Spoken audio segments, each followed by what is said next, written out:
Tejashwi Yadav 9वीं fail है। Tejashwi Yadav 9वीं fail है तो इसे 9वीं फेल कह रहा हूं। नरेंद्र मोदी सिर्फ एक चाय वाला था। नरेंद्र मोदी कभी भी देश के प्रधानमंत्री नहीं बनेंगे, नहीं बनेंगे, नहीं बनेंगे, क्योंकि यहां आकर चाय का वितरण करना चाहते हैं तो हम उनके लिए कुछ जगह बना रखते हैं। राहुल गांधी तो बस एक पप्पू है। आपके लिए मैं पप्पू हूँ, आपके लिए मैं पप्पू हूँ, आपके लिए मैं पप्पू हूँ। आज की राजनीति में ये शब्द आम हो गए हैं। नेता विचारधारा पर नहीं व्यक्तित्व पर वार करते हैं, मुद्दों पर नहीं जाति धर्म और एक दूसरे की छवि को धूमिल करते हैं। और सबसे खतरनाक बात, इन शब्दों का इस्तेमाल जनता को बहकाने और युवाओं को भ्रमित करने के लिए किया जाता है। बिहार विधानसभा चुनाव करीब है। हर पार्टी, हर नेता एक दूसरे पर कीचड़ उछालने में जुटा है। इसी सिलसिले में प्रशांत किशोर का बयान फिर से चर्चा में है कि तेजस्वी यादव 9वीं फेल है। उन्हें जीडीपी और जीडीपी ग्रोथ में फर्क नहीं पता। यह सही है, तेजस्वी ने 9वीं के बाद पढ़ाई छोड़ दी थी, पर क्या किसी की डिग्री उसकी नेतृत्व क्षमता का पैमाना हो सकती है? मैं प्रशांत किशोर जैसे साहसी व्यक्तित्व का विरोध नहीं कर रहा, जो बिहार की समस्याओं को उजागर कर निडरता से वंशवाद के खिलाफ खड़े होकर समाज को सुधारने की वकालत कर रहे हैं। लेकिन उनके बयान से जो संदेश युवाओं तक पहुंच रहा है कि डिग्री ही सब कुछ है, यह बात सही नहीं लग रही।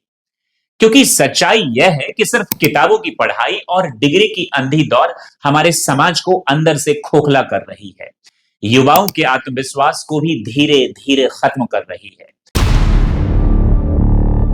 प्रशांत किशोर ने जब तेजस्वी यादव को 9वीं फेल कहा तो वो सिर्फ एक तंज नहीं था, वो एक सीधा हमला था उनकी शिक्षा पर, उनकी राजनीति क्षमता पर और वंशवाद की पूरी सोच पर। उनका मकसद साफ है, बिहार के पढ़े लिखे लेकिन बेरोजगार युवाओं के दिल में इस सवाल उठाना कि जब हम डिग्री लेकर भी भटक रहे हैं तो क्या एक कम पढ़ा लिखा व्यक्ति इस राज्य का नेतृत्व करने लायक है? यह बयान सिर्फ आलोचना नहीं बल्कि तेजस्वी की छवि को तोड़ने, जनता के बीच असंतोष जगाने और खुद को एक समझदार योग्य विकल्प के रूप में पेश करने की रणनीति है। और अब यह रणनीति लगभग हर नेता द्वारा अपनाई जाती है। 2014 में जब कांग्रेस नेता मणिशंकर अय्यर ने नरेंद्र मोदी को चाय वाला कहा तो सोचा गया कि जनता नरेंद्र मोदी को हल्के में लेगी, पर हुआ उल्टा। बीजेपी ने इसे अपना सबसे मजबूत प्रचार तंत्र बना लिया। चाय वाला अपमान नहीं, गर्व की पहचान बन गया। उसी तरह पप्पू शब्द राहुल गांधी की छवि कमजोर करने के लिए बीजेपी आईटी सेल ने गढ़ा। आज प्रशांत किशोर 9वीं फेल को नया नैरेटिव बना रहे हैं। असल बात यह है कि हमारे समाज में शिक्षा की परिभाषा ही उलझी हुई है। शिक्षा का मतलब डिग्री या रट्टा मार पढ़ाई नहीं होता, बल्कि यह जीवन जीने का तरीका भी सिखाती है। यह सोचने की समझ, सही निर्णय लेने की क्षमता और नेतृत्व का दृष्टिकोण विकसित करती है। शिक्षा के 3 रूप होते हैं। औपचारिक शिक्षा मतलब formal education, school, college, university की डिग्री, उदाहरण के तौर पर बीए, एमए, इंजीनियरिंग, मेडिकल इत्यादि। अनौपचारिक शिक्षा मतलब इनफॉर्मल एजुकेशन, जो परिवार, समाज, अनुभव से मिली समझ हो। उदाहरण के तौर पर किसान को बिना पढ़े लिखे खेती का ज्ञान होना, किसी युवा को बिना एमबीए किए बिजनेस का ज्ञान होना। गैर औपचारिक शिक्षा यानी नॉन फॉर्मल एजुकेशन, कोई भी शॉर्ट टर्म कोर्स जैसे कि cooking, carpentry training, digital skills आदि। उदाहरण के तौर पर कोई लड़का यूट्यूब से डिजिटल मार्केटिंग सीखकर अच्छा कमा रहा होता है। आज दुनिया में औपचारिक शिक्षा का इतना दिखावा है कि डिग्री को ही सब कुछ मान लिया गया है। डिग्री ही सफलता का पैमाना बन गई है, लेकिन सच्चाई ये है, डिग्री लेकर भी करोड़ों युवा बेरोजगार हैं या बस सरकारी नौकरी के इंतजार में हैं। और वही बिना डिग्री वाले कई लोग बड़े बिजनेस, स्टार्टअप या नेता बन गए हैं।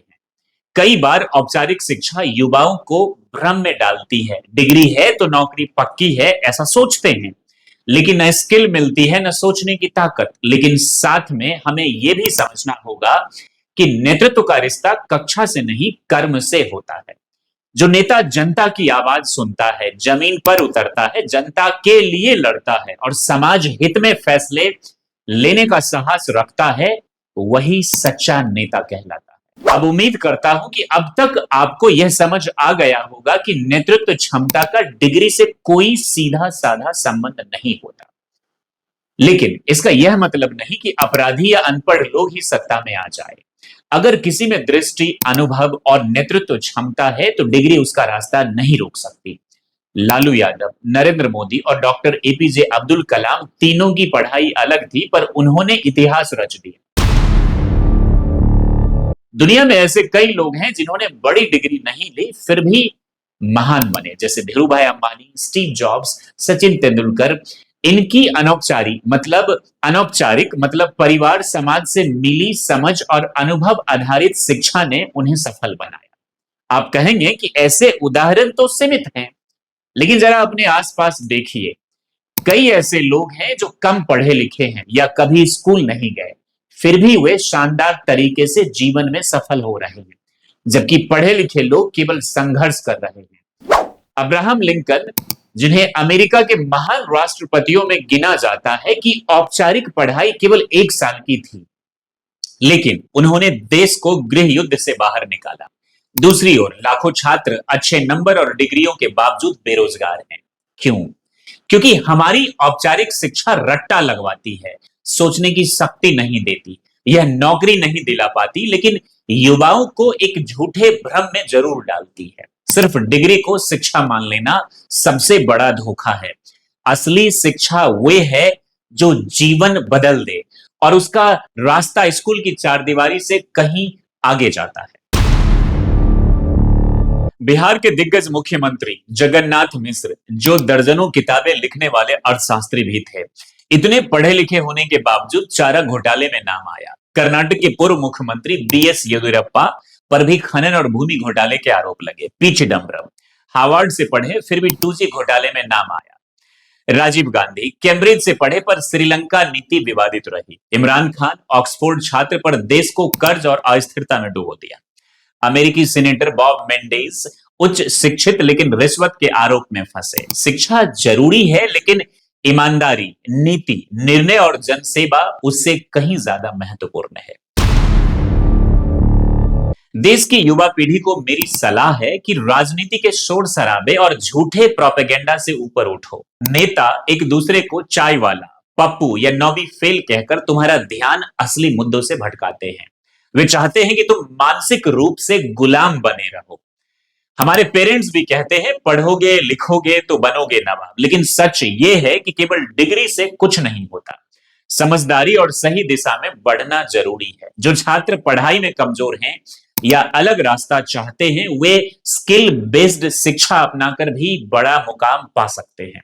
स्किल बेस्ड शिक्षा ऐसी शिक्षा है जो व्यवहारिक कौशल सिखाती है, जैसे computer programming, fashion designing, electrician, cooking या होटल मैनेजमेंट इत्यादि। इसका उद्देश्य लोगों को रोजगार योग्य बनाने के लिए आवश्यक तकनीकी और व्यावसायिक कौशल प्रदान करना होता है। किसी भी करियर को आंख मूंद कर मत चुनो, उसे अपने व्यक्तित्व, दृष्टिकोण, क्षमता और काबिलियत के आधार पर चुनो। यह वीडियो में इस विषय को पूरी तरह से समझाना थोड़ा मुश्किल है, लेकिन अगर आप चाहते हैं कि how to choose a career पर मैं एक वीडियो बनाऊं तो कृपया कमेंट करके अपनी प्रतिक्रिया जरूर दें। याद रखो, नेता अपने फायदे के लिए लड़ते हैं। किसी भी राजनीति या मीडिया एजेंडे को बिना सोच विचार मत मानो। तुम्हें अपने देश और भविष्य के लिए जागरूक होकर महान लक्ष्य बनाना है। इसलिए सोचो, समझो और सही समय पर कदम उठाओ। तुम वही बन पाओगे जो तुम सच में बनना चाहते हो। तुम ही हो भारत की असली ताकत और भविष्य। जय हिंद, जय भारत।